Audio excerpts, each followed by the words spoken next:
Standard 10 mathematics के इस video series में हम डिस्कस कर रहे थे चैप्टर 1 रियल नंबर के बारे में। आज हम जो पार्ट डिस्कस करने वाले हैं वो है पार्ट 3। इससे पहले पार्ट 1 और पार्ट 2 ऑलरेडी हमारे चैनल में अपलोड कर दिया गया है। आपने अगर अभी तक पार्ट 1 पार्ट 2 नहीं देखा है तो मैं आपको रेकमेंड करूंगा कि पहले आप उन वीडियोस को देखें ताकि आपको चैप्टर का जो एक बेसिक आइडिया है वो हो जाए, ताकि आज जो हम लोग डिस्कस करेंगे यानी कि एक्सरसाइज 1.1 वो आपको सॉल्व करने में ज़्यादा या समझने में ज़्यादा आसानी हो। तो आज हम लोग स्टार्ट करते हैं फिर एक्सरसाइज 1.1 का question number 1। Use Euclid's division algorithm to find the HCF of 135 and 225. Question number 2 is 196, 38,220, 867 and 255। तो हमारे पास 3 क्वेश्चन हैं और तीनों में हमें फाइंड करना है HCF। तो हम लोग बारी बारी से इसको फाइंड करेंगे। सबसे पहले हम देख लेते हैं क्वेश्चन नंबर 1 का 1 नंबर, दैट इज 135 एंड 225। तो एज हमने पहले ही डिस्कशन कर लिया है इसके पिछले वीडियो में कि यूक्लिड्स डिवीजन एल्गोरिथम के हेल्प से HCF कैसे फाइंड करते हैं। तो उस HCF को फाइंड करने के लिए सबसे पहले हमें इन दोनों नंबर को कंपेयर करना पड़ता है कि which number is greater and which number is smaller. तो सबसे पहले हम लोग वही करेंगे सॉल्यूशन में कि since 225 is greater than 135, then we apply the division algorithm to 225 and 135। तो हम लोग इन दोनों नंबर के ऊपर जो है division algorithm, Euclid's division algorithm apply करेंगे, जो कि है a is equal to b q plus r. तो मुझे इन दोनों नंबर को डिवाइड करके इस फॉर्मूला में पुट करना है। तो सबसे पहले मुझे ये पता करना होगा कि सबसे पहला स्टेप जो है यानी कि 225 और 135 जब डिवाइड होगा तो कितना कितना आंसर आएगा। तो देखें, हम सबसे पहले 135 से डिवाइड करने की कोशिश करते हैं 225 को। तो चलिए देखते हैं किससे डिवाइड होता है।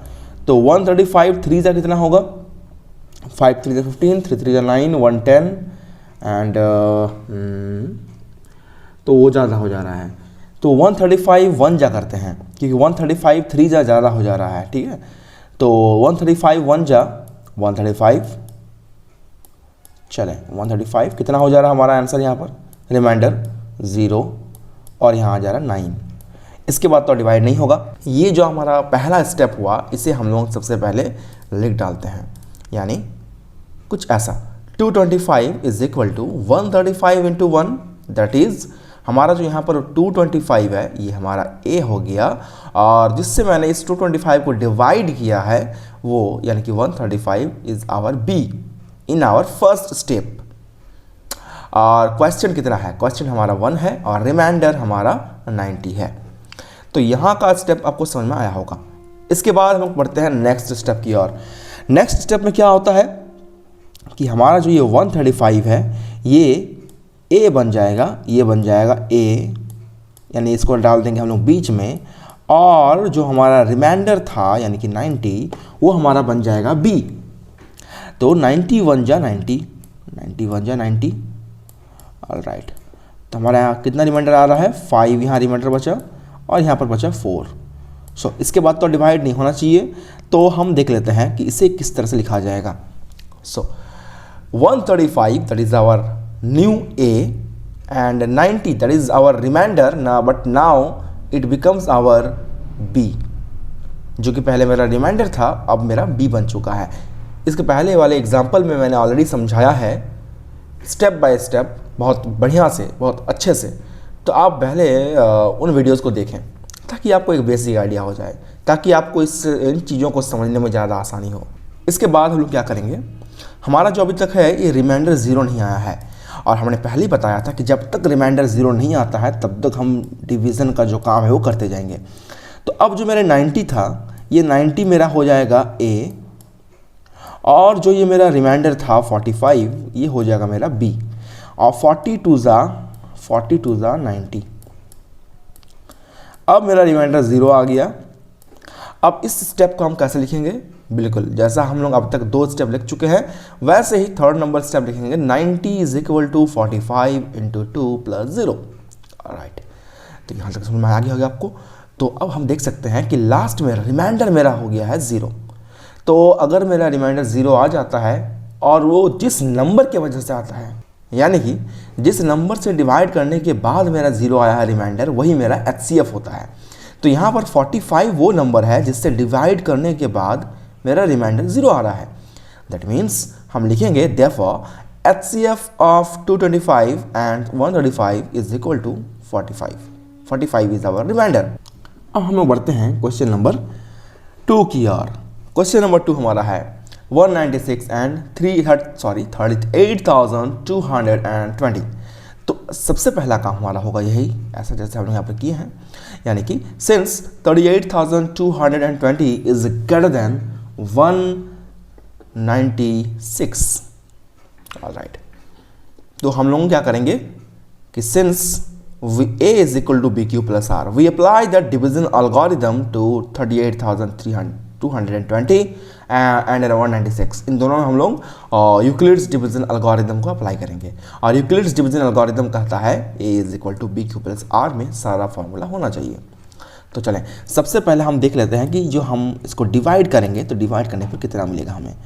196 से डिवाइड करने वाले हैं हम लोग 38,220 को। तो सबसे पहले डिवाइड करते हैं 1 से, तो 196 1 जा 196। ऑल राइट, तो हो गया 6 6 12 और यहाँ पर हो जाएगा 8, यहाँ पर होगा 1। तो हमारा हो गया यहाँ पर, जैसे यहाँ 12 से 6 के तो 6, यहाँ पर 7 हुआ तो 17 में से 9 गया तो 8 एंड 3 में से 1 चला गया है 2 में से 1 गया तो 1, तो 186। अब मेरा यहाँ पर 2 उतर जाएगा। अब हम 196 से किसको मल्टीप्लाई करें कि इसके छोटा वैल्यू मुझे मिले, तो हम लोग मल्टीप्लाई करेंगे 9 से, तो 1764 ये हमारा हो जा रहा है। तो हम लोग सिंपली माइनस कर देंगे 1862 को, तो हमारा हो जाएगा 98 हुआ। और अब हम 0 को यहाँ पर पुट कर देंगे। अब 196 को हम किससे मल्टीप्लाई करें कि मेरा 980 से कम या 980 के बराबर आ जाए, तो 196 से हम मल्टीप्लाई करेंगे 5 को मल्टीप्लाई करेंगे, तब जाके हमारा जो है यहाँ पर 980 आ जाएगा। तो देखो हमारा एक ही स्टेप में पूरा रिमाइंडर ही 0 आ गया। तुम बोलोगे सर आपने ये कंटिन्यू क्यों कर दिया, इसके बाद आपने इस नंबर को यहाँ पर क्यों नहीं लाया। तो देखो 196 छोटा है और 1862 बड़ा है, ऑब्वियस सी बात है डिवाइड तो होगा नहीं। और वैसे भी यहाँ पर 2 नंबर ऑलरेडी बचा हुआ है, तो हम कैसे इसको यहाँ शिफ्ट करें। जब तक यहाँ पर सारे नंबर ख़त्म नहीं होते हैं तब तक हम इस नंबर को यहाँ शिफ्ट नहीं कर सकते। और वैसे भी सारे नंबर जब तक ख़त्म हुए तब तक तो मेरा रिमाइंडर ही 0 आ गया, तो और स्टेप आगे बढ़ाने का कोई मतलब ही नहीं बनता है। तो इसका मतलब ये जो क्वेश्चन है ये काफ़ी स्पेशल है, डिफरेंट क्वेश्चन है, जहाँ पर मेरा एक ही स्टेप में सारा मामला सेट हो गया। देख पा रहे हैं कि 38,220 is equal to 196 into 195 plus remainder 0। तो कौन सा नंबर के वजह से मेरा रिमाइंडर 0 आया भाई, तो मेरा रिमाइंडर 0 आया है 196 की वजह से। तो हम लिखेंगे कि therefore HCF of 38,220 and 196 is equal to 196 होगा, यहाँ 195 हो गया बाई मिस्टेकनली, सॉरी यहाँ पर होना चाहिए 196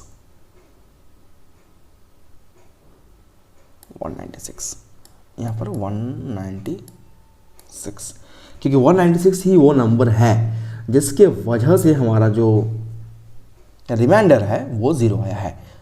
तो ये मेरा HCF होगा। मतलब बोलने का ये है कि 196 वो नंबर है जो कि 38,220 को भी डिवाइड करता है पूरी तरीके से 0, और 196 खुद को तो करेगा ही। ठीक है, तो इसीलिए इसे हमने एचसीएफ माना है। चलें अब बढ़ते हैं अपने थर्ड नंबर क्वेश्चन की ओर। Since 867 is greater than 255, we apply the division algorithm to 867 and 255। जब हम इसमें डिवीजन एल्गोरिदम अप्लाई करेंगे तो मुझे क्या मिलेगा, a is equal to p q plus r, जो कि एक डिवीजन एल्गोरिदम का ही रूल है। तो हमें सबसे पहले इसे डिवाइड करना है और डिवाइड करके चेक करना है कि सबसे पहला स्टेप में डिवीज़न के बाद कितना आ रहा है। यानी कि हम अगर 255 से सबसे पहला स्टेप में इसे डिवाइड करते हैं 867 को, तो मुझे कितना से डिवाइड करना पड़ेगा। तो हम सबसे पहले स्टेप में डिवाइड करेंगे 3 से, तो हो जाएगा कितना, 255 multiplied by 255 multiplied by 3, 255 multiplied by 3, तो 765 इज़ आवर प्रोडक्ट। अब इसको अगर माइनस कर देंगे हम लोग 867 में से, तो मुझे आंसर मिलेगा 102। अब देखो ये 102 जो है वो इससे छोटा है, तो ऑब्वियस सी बात है अब इससे और डिवाइड नहीं हो पाएगा। तो अब हमें सबसे पहला जो स्टेप है वो क्या लिखना है, देखें सबसे पहला स्टेप होगा 867 is equal to 255 multiplied by 3 plus 102। तो अब इसके बाद हम क्या करेंगे, इसके बाद हम लोग करने वाले हैं इस 102 को हमें बनाना होगा B और 255 को हमें बनाना होगा A। तो हम अब मल्टीप्लाई करेंगे 102 को 2 से, 2 2 ज़ा 4, 2 0 0 एंड 2 1 ज़ा 2। तो मेरा रिमाइंडर आ रहा है 5 में से 4 गया तो 1 और यहाँ पर 5, 2 कैंसिल। सो अब मेरा जो है अभी भी रिमाइंडर 0 नहीं आया है। तो रिमाइंडर जब तक 0 नहीं आता तब तक हमें काम करते जाना है, लेकिन इस स्टेप को मैं सबसे पहले लिख देता हूँ। That is 255 is equal to 102 into 2 plus the remainder 51। अब हमें अगेन डिवीजन का काम करना होगा जब तक रिमाइंडर 0 नहीं आता, यानी कि यहाँ हमें अब लाना होगा 102 को 2 जा 102, तो मेरा रिमाइंडर अब आ गया 0। अब इस स्टेप को मैं लिखूंगा तब जाके मेरा जो है काम होगा final. That is 102 is equal to 51 into 2 plus remainder 0। तो इस तरीके से देखा जाए तो हमारा जो 51 है, ये 51 यही वो नंबर है जिसके वजह से मेरा रिमाइंडर जो है वो आया है 0। सो HCF of 867 and 255 is equal to 51 and this is our answer. I hope question number 1 आपको समझ में आ गया होगा। अब बढ़ते हैं क्वेश्चन नंबर 2 की ओर। क्वेश्चन नंबर 2 हमारा कह रहा है, जो कि एक डिफरेंट क्वेश्चन है। क्वेश्चन नंबर 1 में जैसे कि हम लोग HCF फाइंड कर रहे थे, इसमें हम लोग HCF फाइंड नहीं करेंगे। इसमें हमारा जो क्वेश्चन है वो पिछला एग्जाम्पल जैसा है।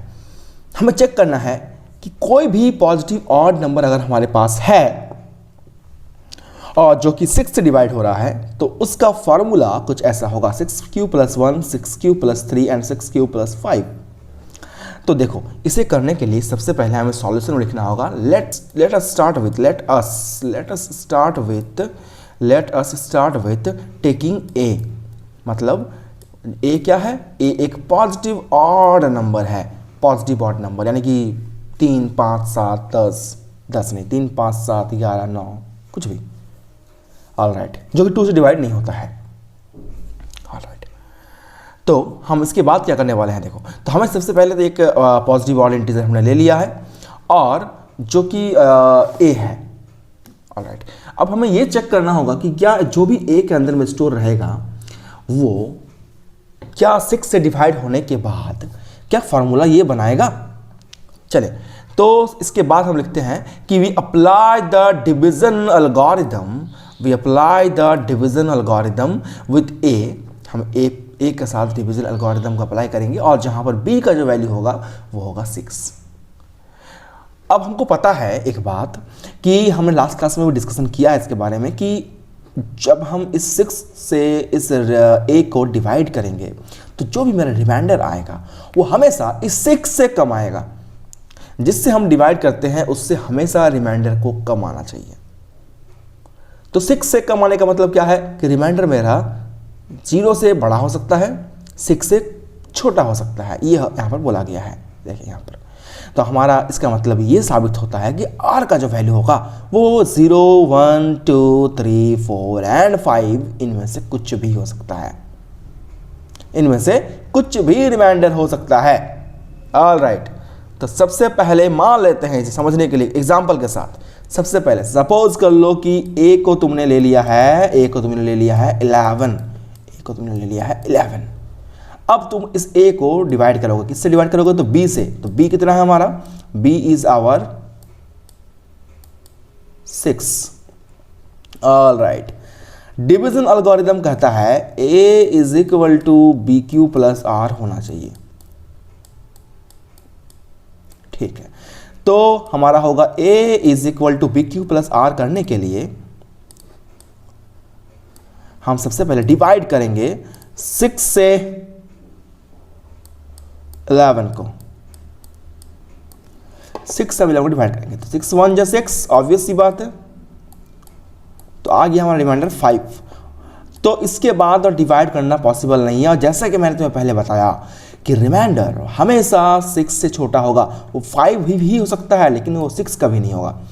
तो ये रिमाइंडर मेरा 5 आया। अब मेरा a कितना है? a है 11 इज इक्वल टू मेरा b है 6, क्वेश्चन मेरा है 1 और रिमाइंडर मेरा है 5। तो मैं इसे इस फॉर्मूला में लिख सकता हूँ। यानी कि मैं इसे अगर थोड़ा रिप्लेस करूँ तो 11 को मैंने a माना है तो a equal to 6 into question मेरा q है प्लस रिमाइंडर मेरा r है। तो r मेरा रिमाइंडर है दैट इज 5। तो क्या मैं बता सकता हूँ कि जो मेरा एक ऑड इंटीजर लिया गया है दैट इज 11 उसे मैं इस फॉर्मूला में लिख सकता हूँ या उसका जो डिवीजन होगा वो इसी रूप में रहेगा? ऑब्वियस सी बात है, मैंने डिवाइड करके देख भी तो लिया कि 6 इंटू 1 प्लस 5 यानी 6q प्लस 5 के फॉर्म में आ रहा है। ऑब्वियस सी बात है। ऑलराइट, तो इस तरीके से तुम कुछ भी ऑड इंटीजर लो, कोई दिक्कत नहीं है। 6 से जब जब डिवाइड करोगे तो तुम्हारा फार्मूला मैक्सिमम 6q प्लस 1 हो सकता है, 6q प्लस 3 हो सकता है, 6q प्लस 5 हो सकता है। यानी कि तुम्हारा रिमाइंडर मैक्सिमम 1, 3 और 5 अगर तुम्हारा ऑड इंटीजर है तो। और अगर कोई नेचुरल नंबर है, मतलब कोई भी ऐसे नंबर है, तो उसका रिमाइंडर क्या हो सकता है? अगर मान लो वो ऑड नहीं है, नॉर्मली कोई भी नंबर है, तो उसका रिमाइंडर 0 से लेकर 5 के बीच में कुछ भी हो सकता है। तो यहाँ तक उम्मीद करूँगा समझ में आया होगा। अब मैं ऐसे स्टेप बाय स्टेप लिखना कैसे वो बताता हूँ। देखो, ऑलराइट, तो यहाँ हम लोग लिखेंगे कि व्हेन r इक्वल टू 0, तो हम लोग अप्लाई करेंगे a equal to b q plus r में कि जब r का वैल्यू हम लोग 0 लेते हैं, मान लेते हैं मेरा रिमाइंडर 0 आया है, तो उस कंडीशन में मेरा जो फॉर्मूला है a is equal to b q plus r वो ऐसा होगा। a is equal to b की जगह में 6 और r की जगह में 0, तो मेरा 6q plus 0 is equal to 6q। Obvious सी बात है, यही आना चाहिए। अब मैं अगर कुछ देर के लिए मान लूँ कि q का वैल्यू क्वेश्चन मेरा आया है 2, क्वेश्चन मेरा 2 है, तो मेरा जो 6 इंटू क्यू का जो फार्मूला है यानी कि 6 इंटू 2 जो है मेरा वो कितना हो जाएगा? वो हो जाएगा 12। And 12 is not a odd number, it is an even number. तो एक और एग्जांपल लेते हैं। 6 इंटू एक ऑड नंबर ले लिया जाए यानी कि 5, तो 6 5 30। अरे ऑड नंबर ले रहे हैं फिर भी मेरा जो प्रोडक्ट है वो एक इवन नंबर आ रहा है। यानी कि हम कह सकते हैं कि 6q जो है वो एक फॉर्मूला है इवन नंबर का, ना कि ऑड नंबर का। चलो बढ़ते हैं आगे। इसके बाद का स्टेप, जब हम लोगों का रिमाइंडर हो जाएगा 1, जब हमारा रिमाइंडर हो जाएगा 1, तो रिमाइंडर जब 1 होगा तो फार्मूला हमारा हो जाएगा a equal to 6q plus 1। Obviously बात है, रिमाइंडर की जगह पर 1 होगा। अब जब रिमाइंडर की जगह पर 1 होगा तो हम इसे एक ट्राई कर सकते हैं कि इसका आंसर कितना आ रहा है। तो सपोज कर लो वही हम 6 इंटू 2 लेते हैं, 6 into 2 plus 1 that is 6 two 12 and 1 13, it is odd number. Okay, अगर हम लेते हैं मान लो 6 इंटू 5 प्लस 1 तो ये हो जाएगा 31, it is also a odd number. यानी हम कह सकते हैं कि ये जो फॉर्मूला है ये रिप्रेजेंट कर रहा है एक पॉजिटिव ऑड इंटीजर के फॉर्मूले को। ठीक है, ऑल राइट, अब आगे देखें। When r is equal to 2 then होगा a equal to 6q plus 2, a equal to 6q plus 2। तो इस फॉर्मूला में अगर हम q का वैल्यू को पुट करते हैं, q का वैल्यू को पुट करते हैं तो क्या हो जाएगा हमारा, होगा मान लो 6 इंटू 2 प्लस 2, तो 6 टू 12 एंड 2 14, ऑब्वियस सी बात है it is a even number, it is not a odd number. And 6 into 5 plus 2, तो 6 5 30 plus 2 32, it is also even number. So ये जो फॉर्मूला है ये इवन नंबर को रिप्रेजेंट करता है, ऑड को नहीं। वैसे ये भी ऑड को रिप्रेजेंट नहीं करता, ऑड को रिप्रेजेंट करता है खाली ये वाला नंबर। अभी तक सिर्फ यही नंबर करता है रिप्रेजेंट। अब बात करते हैं आगे, देखें। When r is equal to 3 then a is equal to must be 6q plus 3। तो अगर मैं यहाँ पर q का वैल्यू अगेन पुट करता हूँ, q का वैल्यू पुट करता हूँ 2, q का वैल्यू पुट करता हूँ 2 और प्लस यहाँ हमारे पास 3 तो ऑलरेडी है ही रिमाइंडर, तो 6 two 12 plus 3 15, yes it is a odd number.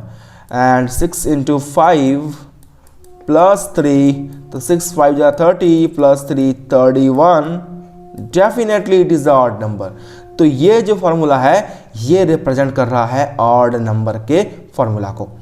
इसके बाद का स्टेप अगर हम देखें तो इसके बाद हम लोग देखने वाले हैं next, when r is equal to 4 then a equal to 6q plus 5 होगा, जो कि एक इवन नंबर को ही रिप्रेजेंट करेगा और उसे हम इतना लंबा ना करके भी हम पहचान सकते हैं। कैसे, देखें उसका लास्ट में जो है 4 है, तो जब लास्ट में 4 होगा तो ऑब्वियस सी बात है ये 4 जो है ये 2 से डिविजिबल है, तो ये पूरा नंबर 2 से डिविजिबल होगा। वैसे यहाँ पर ये 2 से डिविजिबल था इसलिए ये पूरा नंबर भी 2 से डिविजिबल होगा, और 0 को हम इवन नंबर में ही रखते हैं इसीलिए ये जो है पूरा ही एक इवन नंबर कहलाएगा। वैसे अगर हम बात करते हैं r इक्वल टू 5 का, तो इस केस में a equal to 6q plus 5, और हम जानते हैं कि 5 जो है वो 2 से डिविजिबल नहीं है, इसलिए ये जो फार्मूला है ये एक ऑड नंबर का फार्मूला होगा। तो इस तरीके से हम अगर देख रहे हैं तो जितना भी मेरा फार्मूला है 6q plus 1, 6q plus 3, 6q plus 5, यही सब फार्मूला सिर्फ ऑड नंबर को रिप्रेजेंट करता है, और बाकी जो भी हमारे पास दिख रहे हैं वो सारे इवन नंबर को रिप्रेजेंट करते हैं। तो इससे ये बात साबित हो जाता है कि जितना भी ऑड इंटीजर होगा वो हमेशा 6q प्लस 1, 6q प्लस 3 और 6q प्लस 5 के फॉर्म में ही रहता है। तो लास्ट में हमें लिख देना है कि since a is the odd integer, hence a cannot be 6q or 6q plus 2 or 6q plus 4, since they are all not both, they are all divisible by 2, they are divisible by 2, and hence any odd integer is of the form of 6q plus 1, 6q plus 3 and 6q plus 5 and it is being proved। तो I hope आपको इस exercise के ये 2 questions समझ में आ गए होंगे। आगे का क्वेश्चन जो है आप घर में सॉल्व करने की कोशिश करिए। तो आई होप ये वीडियो आपको पसंद आया होगा। अगर पसंद आया है तो लाइक, शेयर एंड सब्सक्राइब करना बिल्कुल ना भूलें। और अगर आप इस चैनल पर नए नहीं हो, पहले से जुड़े हुए हो, तब डेफिनेटली आपसे अगले वीडियो में मुलाकात होगी कुछ नए वीडियोस के साथ, कुछ नए टॉपिक के साथ, कुछ नए क्वेश्चंस के साथ। मिलते हैं आपसे अगले वीडियो में, तब तक के लिए take care and good bye.